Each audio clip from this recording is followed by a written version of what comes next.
going back.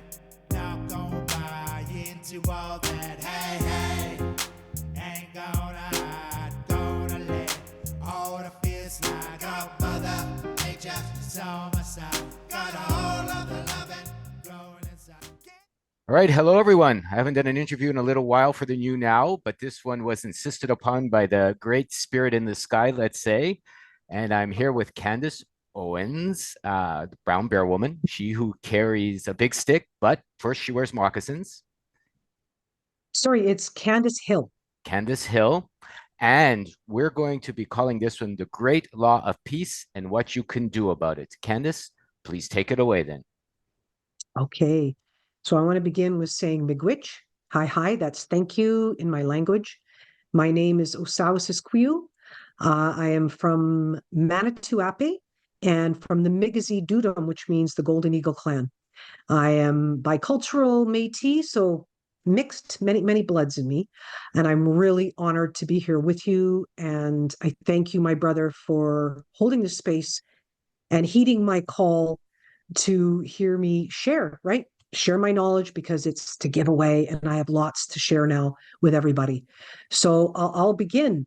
So, my journey, we all have a journey in our stories, and mine really began when I was 19, because 19 is when I had in my culture a spiritual awakening, and I had my first dream, my first vision, and it was one of peace. And it really touched me, but I didn't know if I would live to see it in my life. In the year 2001, I was part of a global group. And one of the first things they said was, come soar with the eagles. And because of the caliber of people that I was aligned with, I realized in 2001 that I was going to live to see peace. In 2008, I attended a ceremony here in British Columbia, and I met a man. His name was Running Elk. And he asked me, have you ever heard of the Great Law of Peace? And I said, no, tell me more. And he told me, and I said, why have I never heard of the Great Law of Peace? And he said, well, why do you think that they did things like residential school and all these things for our people to forget and to remember who we are and what the Great Law is? So I came home, and wouldn't you know, a month before I'd been given a book. I put it on my shelf. I was given it from a Nahio grandmother. And guess what it was? The teachings of the peacemaker and the Great Law. So that began my journey 16 years ago to learning what I could.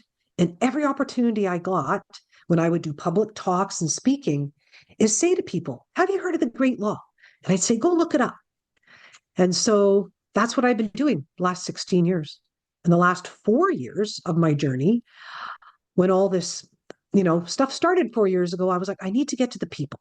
And I did. I traveled in 2020 with a young friend of mine. We went across the country from Surrey, BC, all the way to Six Nations, Ontario, met many people, stayed in people's homes, had bonfires, talked. And I said to everybody, we need to get ready, whatever that looks like, emotionally, mentally, physically, spiritually. And that journey was an absolute amazing journey. And I was searching for good people. And so I came back home after 18 days. And 1 year later, I went on another journey, spiritual journey by myself, set out, really didn't know where I was going, started up in northern BC and came back down and ended up traveling across the country and spending time with elders in many ceremonies, sun dances, a horse dance, and then ended up in Winnipeg. And in that journey, those first 2 years, I met different people. And different people who told me, oh, they were connected to the Great Law. But it turns out they weren't the authentic people, but that's fine. So in 2022, in the spring, actually it would have been 2023, I saw a video. And I saw 3 men from out east, from the Longhouse, what we call the people of the Flint. They call themselves the Ierahkwa. And I saw this first video, and they were speaking about the 2 Wampum agreements. And I knew a wee bit about them, so I watched it and I said to myself, you know what? I think these are the real men. Then another video came up with a young man speaking with the same brothers. And again, I heard them speak and I thought, wow, this is powerful. And there was a third video. And then after that, disappeared. Couldn't find any of the videos. And I thought, okay, that's good. In the spring of 2023, I was invited through a Mongolian sister to attend the first Tangar International Shaman Festival. And I went, and it was very powerful. I was the only woman from this side of the world. There was over 200 medicine people like myself there at this gathering. And I should pack up. I'm sorry I didn't explain to the audience a little bit about who I am. So I'm a mom. I have two adult children, a beautiful grandson. I'm what they call a cookum, grandmother in my language. I am a healer, a knowledge keeper, a keeper of the stories. I'm also a health activist, have been since I was 24 on the national and international level, and also a writer, a published writer. I've written 2 books. This one here, She Who Wears Moccasins and Carries a Big Stick, and I'll talk about that in a minute.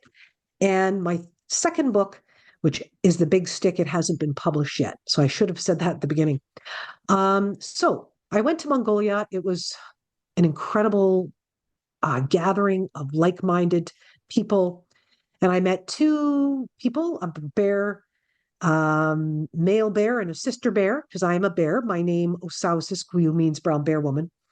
And I want to just share, about 6 years ago, there was a song that came out from a Mongolian band called the Wolf Totem. And when I heard it, it did something. It's like it woke me up. And I mentioned that because after we did our sunrise ceremony in Mongolia, all the medicine people, we got in a big circle.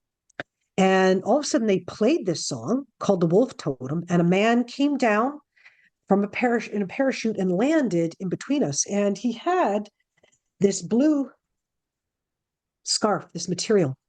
And to the Mongolian medicine people, this represents the sky, Father Sky. And when I heard that, I was like, wow, this is amazing. So then a year ago, a brother of mine from France sent me a beautiful bear, kind of a wall hanging that I have on my wall. And this year in August, he came to visit me and he brought me a bear hanging. So I have a bear and a wolf on my wall. And again, I'm telling the audience this for a reason. So I shut down my Facebook page in the winter. Had it up for about 10 years, and I was guided, nope, need to shut it down. And the spring of this year, I opened up a new Facebook page, Candace Hill. You can find me on there. And wouldn't you know, I started meeting brothers from out east, Mohawk, Ierahkwa. And they started sharing information and knowledge. And the biggest piece for me was they told me how the Great Law had actually been, we'll use the term, hijacked.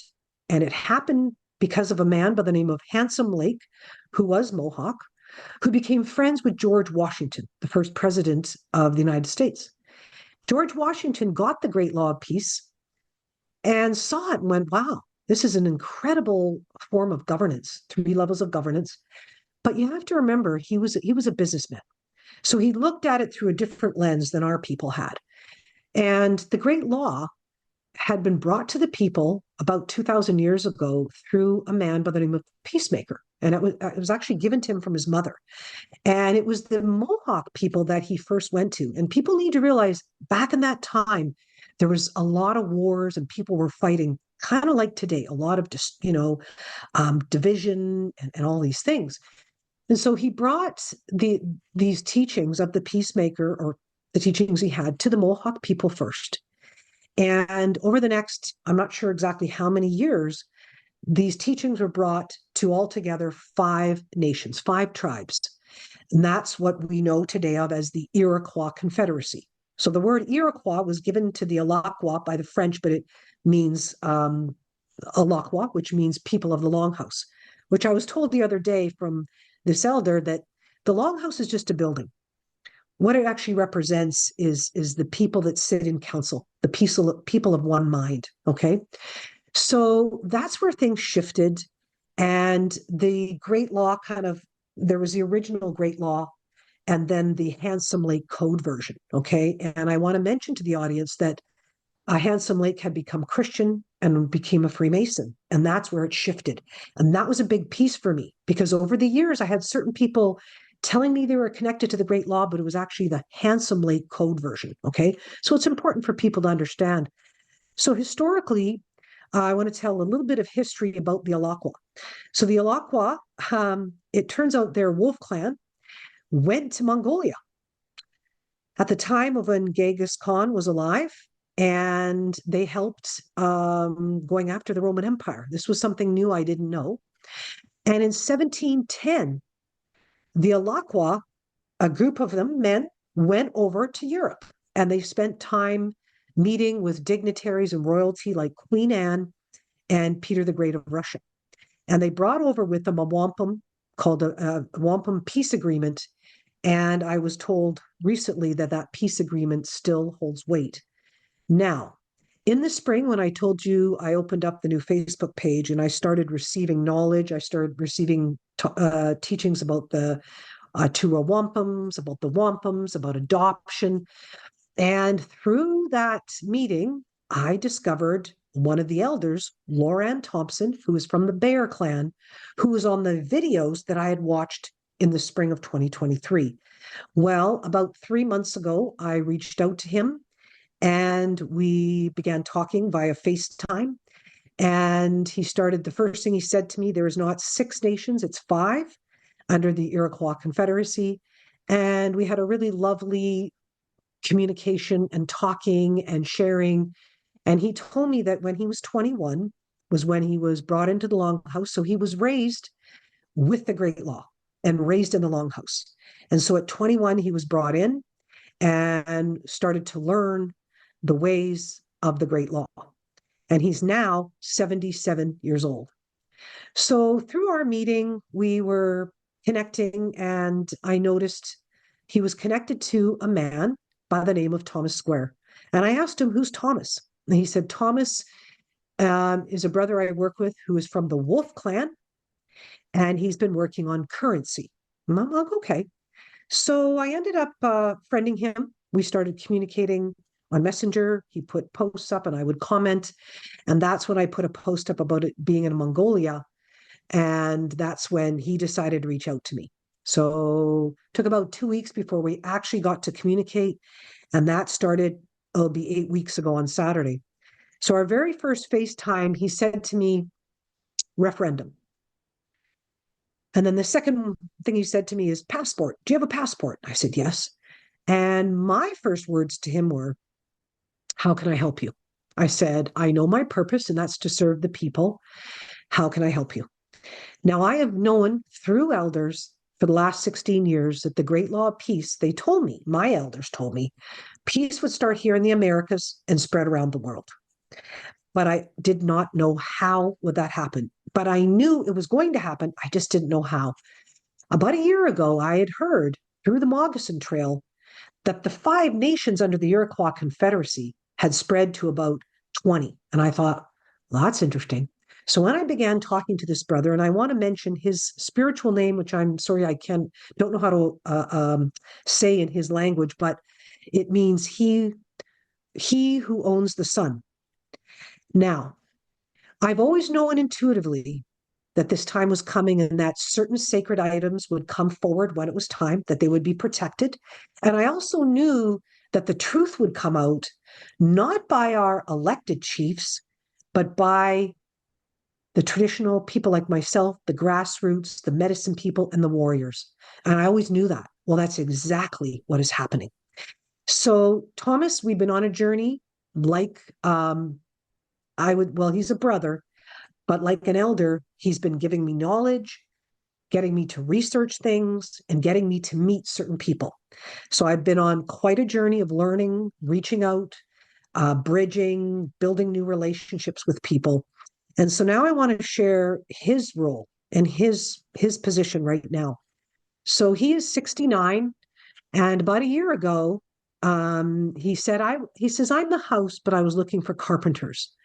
So just over a year ago, he met a group of brothers from the Taino tribe. So the Taino is down south. So that's Jamaica, Bahamas area is Taino. And I met a Taino brother years ago. So they met. And when they met him, they said, you're the house. We are the carpenters. Now, one of these brothers, who he's now appointed as the Minister of Finance, for over 20 years has been learning about banking, finances, He actually worked and lived in Switzerland and learned about the banking over there. Well, when I first started talking to Thomas, he said it is through the banking and currency that we're going to bring peace to the world. I'm like, okay. He said, do you understand about money? I said, yes, because in 2001, when I was down in Cancun, I met Ed Griffin, who has written many books. And one of the books he wrote was called The Creature of Jekyll Island. I met him personally. He signed my book, and I began to learn about fiat currency and how it was developed. And I'll share with the audience because this is a piece a lot of people don't know about the fiat currency and they don't know about the Great Law of Peace. Okay. So what happened was in the Depression, the currency at the time was gold and silver, and they convinced the people to give up the gold. Okay. And there was a reason behind that.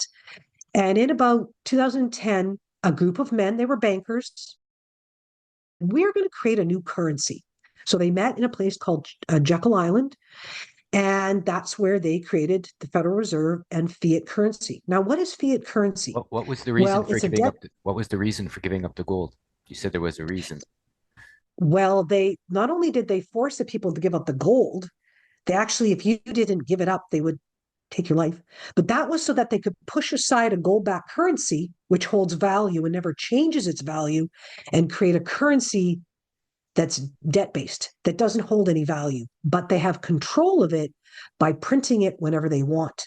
So because of that freedom to print whatever they wanted, that's the vehicle that they have used to create the wars that we've had the last over 100 years, First World War, Second World War, and also keep the rest of us kind of slaves, because we know there's a certain amount that hold all this money, while the rest of the people of the world, in many cases, live in destitution and poverty, right? And so we know that that's been a vehicle to control people, right? When I look culturally, pre George Washington, all the people were taken care of. Everybody contributed depending on their skill set. And so we had no homelessness. We had no poverty. Everybody was taken care of, right? Who was taking care of? And Who was and taking care of them? What do you mean everyone was taken care of? well, whatever tribe you lived in, everybody contributed. So here, if you lived on the West Coast, if you had the best berry patches, the best fishing grounds, if the fish weren't good or the berry picking that year, everybody would suffer, but everybody shared everything. That's why they did the potlatch. The potlatch was a giveaway because that's what we practiced, the giveaway. You gave and you received, right? And so everybody was equal. And the thing with the Great Law I want to mention that Thomas has been teaching me is there was no elected chiefs. There was no clan mothers. It was all run by councils and consensus. That's the big thing, is consensus. Okay. So decisions, there was 3 levels of government, just like you see in the American and Canadian governments, is there's 3 levels. But with the Canadian government, for example, the judicial should be at the top. That's the people. But instead, the judicial's at the bottom. And then you have the executive and the legislative. So Trudeau, for example, holds 1 seat as the executive. But in the Long House, that executive is 3 seats. Okay. And so, for example, let's say we have a decision as a people that we want to make. What will happen is that there will be appointed titles of people that will go in, say, under the Bear, that are part of the, say, Bear Clan. They will have a meeting, discuss the issue. When they've come to a consensus, okay, now it goes to the Wolf Clan, the 3rd level. So they give it to the Wolf Clan. They talk about it, discuss it. And the terminology they use is they give the bundle over the fire now to the Turtle Clan. So there's your 3 levels of government. So they give it to the Turtle Clan, they talk about it, and if they agree, okay, they've made the decision. That's what we're going to do. But they may not agree, so it might have to go back to the Wolf Clan, to the Bear Clan, till they finally come up with a solution, okay? So back to Thomas. So back to ancient things that I intuitively knew were hidden and would come back. And 2 of them are, one of them is called the condolence cane, and the other is called the ever-growing tree of peace. Now, the ever-growing tree of peace is a wampum. It's made of shells, white and purple shells, and it's just come out a year ago. And what is it? It's a symbol of the Great Law of Peace. But more than that, this symbol represents adoption. So months ago, I asked some of the Mohawk brothers, well, I said, I'm not full First Nation. Can I be adopted? And they said, absolutely. They said, it doesn't matter your blood. It's about if you believe in peace. So it's for all people can be adopted. So when the audience watches one of the videos that perhaps we can share, it talks about the two Wampum agreements. So what happened was when the Dutch came, the Ierahkwa said, okay, we're going to do a two Wampum agreement that you can come onto our lands, respect our laws and our way of life, and we'll adopt you under the Great Law. And they did. And so for many years, the Dutch would have learned the way of the Great Law, the governance, and the language and these kind of things. Well, then the French came. They did the same thing. They did another two Wampum agreement with the same premise, and that happened. Where things changed was when the British came. They did the same two Wampum agreement with the British, but unfortunately, it was broken. And now, today, 200 years later, we see the effects of those agreements not being honored. What do you mean broken? What do you mean broken? Well, under the two Wampum agreement, it was understood that you could come here, we will live in peace, we will respect each other, we will respect our mother particularly. When I say broken, well, they brought with them George Washington helped create the first reserves down in the States, the residential schools, and different things. And then 100 years later, Johnny MacDonald did exactly the same thing. They brought the Indian Act and the residential school to kill the Indian and the child. So the point was, is that, and then what they did was they put their new laws, which were actually the Great Law, on us, and their man-made laws, right? That all of a sudden, and it happened to one of my grandfathers. There's an incredible book called Killing the Shaman. And at that time, the government was trying to sign Treaty 3. He and his people did not want to sign it. And you have to remember, this was 1908. They were living as they'd always lived under the Great Law. And the Northwest police came in and they arrested this grandfather of mine and said, you're now under our British law. And they arrested him, charged him with murder, him and his brother, which was not the case. It's a long story, but there was a woman that was sick.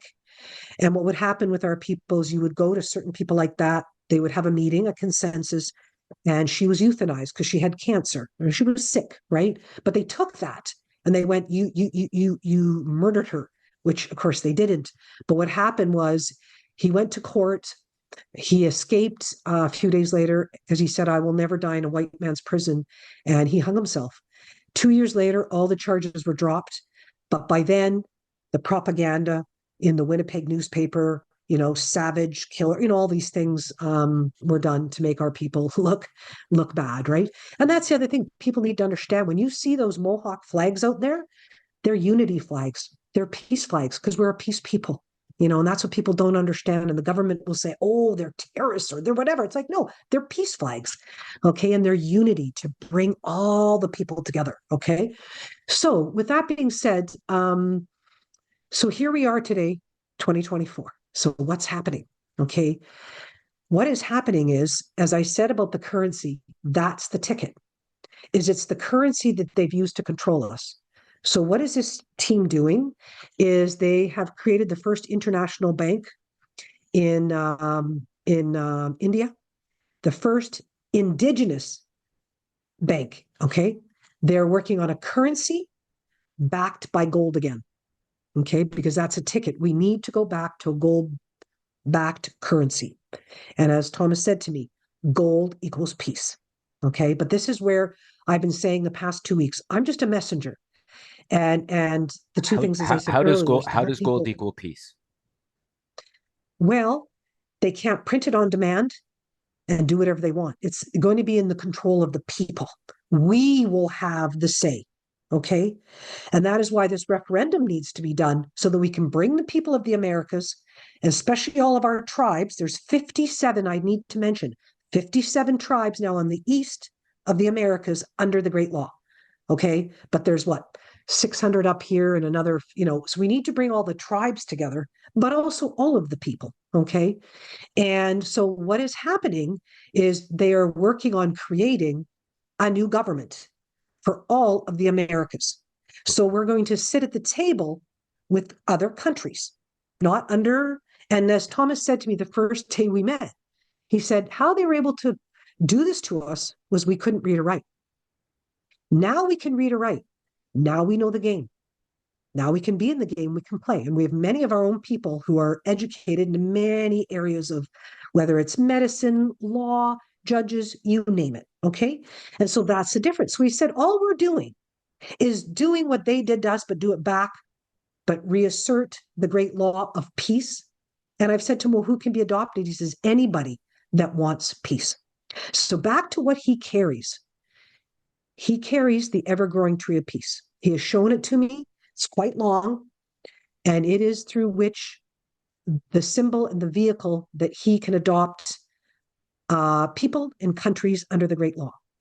So with this ever-growing tree of peace, they've been traveling to different countries and adopting people, and everybody they've met in different countries are like, yeah, we want to be under the Great Law. We don't want, go ahead. Can you explain the details of this adoption? Yeah, is your name put down? Like, how do you get adopted specifically? Well, there's pieces I know, but I know there's more pieces I don't know. It is simply a signing of a paper and you deciding that you want to live under peace. Okay. Now, this I thought, and this is where I'm learning, because I'm learning every day. He showed me the ever-growing original wampum, okay, but they made it into a flag.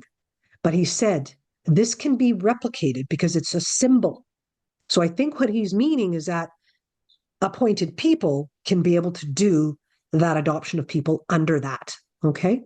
The second one is this condolence cane. Now, I'm not sure if you, Lorenzo, or your audience has ever heard of Meredith Quinn. I heard about Meredith Quinn about 10 years ago. And I received some of his teachings that were given to him from, I believe it was Sitting Bull's grandmother. Okay. And when I read some of this information, it was talking about ancient technology, like ancient knowledge of mathematics, science. And I remember being just blown away by this information. Well, in the last few years, there's people out there that have taken Meredith Quinn's knowledge, have been exploiting it, adding the great law in there, making money, but they're not spreading the truth. And I bring that up because when I spoke to Thomas, he brought up Meredith Quinn. I said, did Meredith Quinn exist? Like, is this true? He said, yes, absolutely. He said, but again, people have been misusing it. And I'm mentioning that what's because some of this information that blew you away? I'm curious. Our audience must be curious too. You said you well, got just we're information talking ancient knowledge like mathematics and technologies that have been suppressed for I don't even know how long. Because you and I know, let's just use the pyramids. How did they build those pyramids? How did they have the technology? I mean, they're heavy, that like, so we've always intuitively known, did we get help? Was there other star beings? I don't know, right? And so this knowledge is there, but it's coming out. Now, Meredith Quinn talked about this. He called it the condolence cane. But I'm sorry. He called it the cane of authority. But actually, under the Ierahkwa, it's called the condolence cane. So he showed it to me, and it looks like a staff, okay, and it's got an eagle's head, and the eagle's head is open, the mouth, and he said that represents keeping away dark or like evil kind of thing. Excuse me, and it's symbols, okay. And I asked him, well, what are the symbols? And there's symbols of all of the tribes here in the Americas.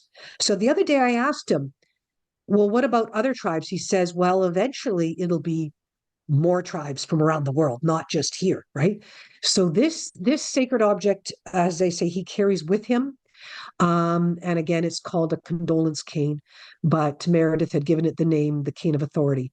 Okay. And again, I am still in the process of learning, but he's been sharing enough knowledge that, and the thing in our culture is when you're given knowledge, that person needs to give you permission. And a few weeks ago, he said, I've been teaching and I'm giving you permission to share what I've been teaching you. It's like if an elder gives me a song, they have to say, okay, Osao Siskwiyu, I'm going to give you permission. You can go sing that song. But I have to acknowledge, okay, say Week to No Sekneku gave me the right to sing that song on her behalf. That was her song. So with this brother Thomas, he has given me the opportunity to speak on his behalf. So what I'm sharing with you is given to the people, right? So what they are doing is they have created a website. They've got a team, quite a few different teams. They've created a website. It's not out yet, but I can share it. They're working on a bank. So there's going to be banks in different communities across Turtle Island, even things like embassies. They've got passports, license plates. So basically what it is, it's going to be up to each individual. You can stay on this ship, okay, the British Crown ship, or you can come onto our ship because we're going to be working in the corporate, in commerce, okay? But again, that's to be in that, how would we say, in that field? I don't know what the proper word would be. Because you see, with our own people, they have tried to get justice in the courts. And recently we lost a case where this elder got up after court and said, our people have no justice. Okay, and that's the truth. We can try to win, and yeah, people have won in their courts. But the truth is, the only way we're going to have true justice is having our own court, our own longhouses, our own places of justice, where we actually have justice and where the people have a voice. Because the creation of this isn't Thomas, it isn't just me, it isn't Loran, it's all of us as people coming together, right? Because I think you'd agree, most people are good. Most people are. You got that 10% that maybe are sociopaths or greedy, but you know what? The average person is a good person. We know the difference between right and wrong. And like Thomas has said to me, Candace, this is all common sense.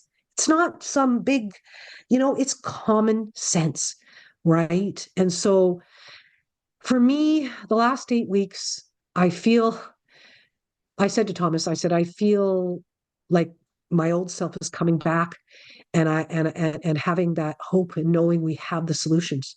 And this is happening. It's not something that's going to happen. It's in the process, but it's going to take good people. So what I've decided, Lorenzo, is I've started holding Zooms on Sunday nights, 6 p.m. Pacific Standard Time for anybody that wants to come on and learn.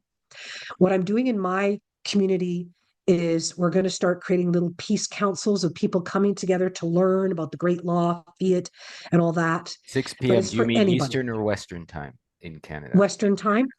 And this past Sunday, we were blessed to have Thomas Square and one of the men he works with from the Taino tribe join us. And people were asking questions. It was beautiful. Then on Wednesday nights at 4 p.m. Western time, I've started a matriarchs for the women, because Thomas has been saying to me for the past few weeks, don't worry about the men, it's about the women. Because you see, under the great law, the men and women are equal and the women have a voice. He said the women, they ran everything. And so he said, we need to focus on the women. And that is my role as a matriarch, to bring the women together. And so that is open to any sisters that, carry knowledge and want to be part of this, because we have to come together, create a plan, and organize. And that's what we women are great at. We're great at networking. And I'm only one person. I'm only one woman with one mind. And I know when you get 2 or 3 or 4 or 5 or 10 people together, we can do miracles. And that's what Thomas reminded me. He said, Candace, remember this: 4 men sat in a pub drinking that created the American Constitution. It was 4 men. That's it. And look where we are 200 years later, right? So you and I know it's not how many people, it's the right people. And we're looking for quality people who want to help. So the last 8 weeks, I've been doing this volunteer, obviously. Thomas and these brothers, none of them are getting paid. They put their lives on the line. They've left their families, and they're doing this for you and I, for all the people. So as I say, what I've been doing the past 2 weeks is reaching out to people I haven't talked to in a year, 3 years, 4 years, and saying, people that I trust, that I admire, that I look up to, and letting them know what's going on. And that's my part. That's all, that I can do. And so that's why doing this talk with you, this is my first time coming out and speaking. And I just let Thomas know I was doing this call, and he was very happy. And so I'm not sure what else to say. It's just that, I could start crying, but they would be happy tears. But I really do believe, Lorenzo, that we've chosen to be here.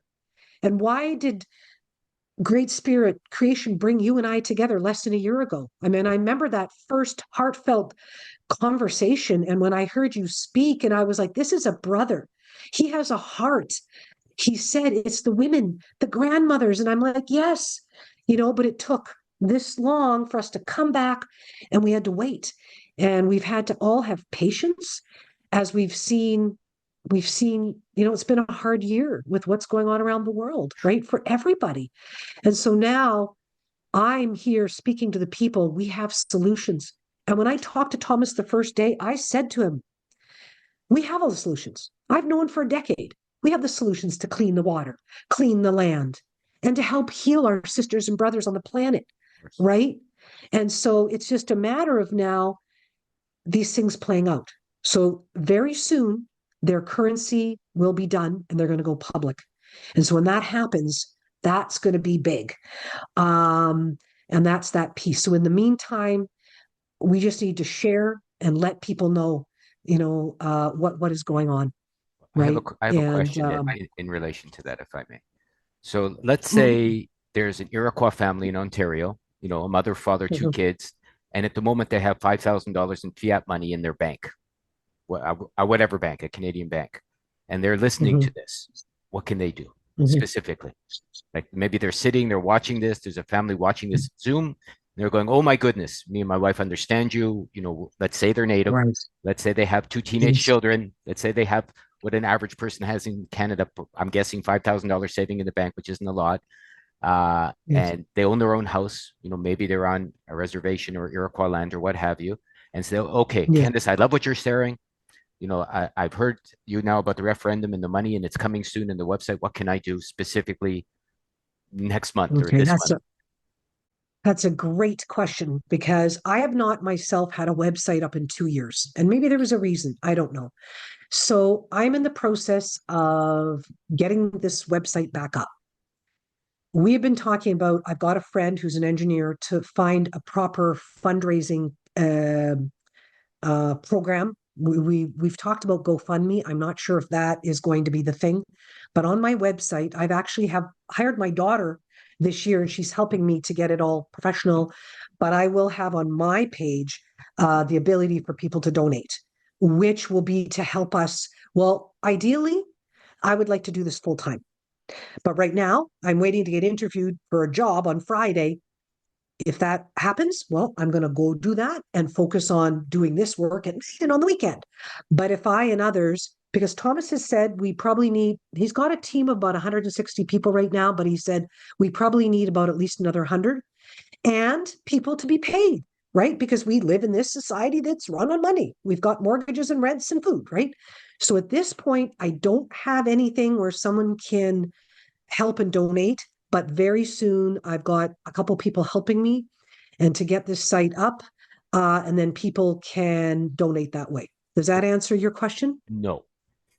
I mean, in relation to the monetary system, the new one, let's say they want to join the Law of Great Peace. I mean, obviously they can donate money to you. So I say they're sitting there, they're going, no problem. That's one way people can help, obviously. But where is this gold coming? Where's this gold coming from that they're setting up the new currency with? You say it's gold backed, so there has to be some gold at the back. So, like, how is that all? What are the specifics, if you know? I don't. So this is where possibly we could do another interview and I find out more, or maybe we could get Thomas on here and his team to be interviewed by you, because they are the finance team, the men, and they could answer those questions. I would love to have that. And Thomas did say to me a few weeks ago, he says, I think it's time for me to get talking about himself, to be interviewed and talk. And maybe he could get his Minister of Finance on to speak to these things. That would be delightful. Because they're the experts. So could you talk a little bit about the referendum you mentioned then? Well, we were discussing the power of referendum. I mean, the only referendums that have been done in this country has been done by the people of Quebec. And whenever they've had an issue that they're not happy about or that they want to stop, they do a referendum. That's the voice of the people. The only referendum I know about out here in BC was HST. No one was happy. So people got together and said, okay, we're going to have a referendum, and the people get to decide, no, these are the reasons we do not want a referendum. What exactly is ours going to say? And that's the thing we're working on. Is it, will it be something as simple as, would you like peace? Would you like, I don't know exactly the wording of it, but we know the people need to have a platform to have a voice, right? Like I heard in the Ukraine, they did a referendum recently in the last couple of years. And in Africa, where was it? What country? They did a referendum a couple of years ago to have their own government. I think it's Sudan, but don't quote me on that. And it was done through a referendum. Okay. And this is a thing. Like he told me today that when you look at the three levels of the Canadian government, the judicial's at the bottom. That's the people. He said it should be at the top. We haven't had a voice. And we the people, I mean, we know a true democracy is run by we the people, not the way it's been today. So there's no where specifics. they tell us what to do. There's no specifics yet on the referendum. Pardon me? There's no specifics yet on the referendum, like time, date, Well, wording, that sort of thing. Yeah, we're working on also how do we get it out? Like I had looked at a platform. Do we put it up on the website where people can get on there? But they've talked about things like even using a cell phone. I mean, so we're just trying to figure out what medium are we going to get this out to the people? So that is, we're working on the logistics. And if people have ideas, again, it's bringing people to the table and go, yeah, okay, I got a great idea. Let's do it this way. Or let's use this vehicle. We don't quite know. Right? Lots of things have been said. Mm-hmm. So basically, like people can Zoom with you 2 days a week if they want to, like Wednesdays and Sundays, Pacific time, which is something they can do. You've mentioned what the Great Law of Peace is, and the referendum itself is something in the works, and the finances, because these are questions I'm sure are going to come up, or something we'll talk about at a future video, let's say with Thomas and his finance manager. Okay, well, it seems like you've given people a good background for working and ways that they can specifically do things. At the my I guess dramatic Ierahkwa family, there's nothing they can do just yet other than maybe come to your Zooms, donate, and share their own specifics, and maybe I wasn't going to do a series of videos with anybody, but you've increased my curiosity on this. I would love to help make it more real. I would love to talk with Thomas and his finance minister and anyone else specifically who may wish to join us in, future videos. I think this could be something we do regularly, maybe every month or something, whenever it works out that there's more specific information, because I'm all about hard actions that people can take to help themselves to a better life. So. Absolutely. And I think two people that come to mind would be Loran Thompson from the Bear Clan, because he's 77, but he travels in his community and speaks.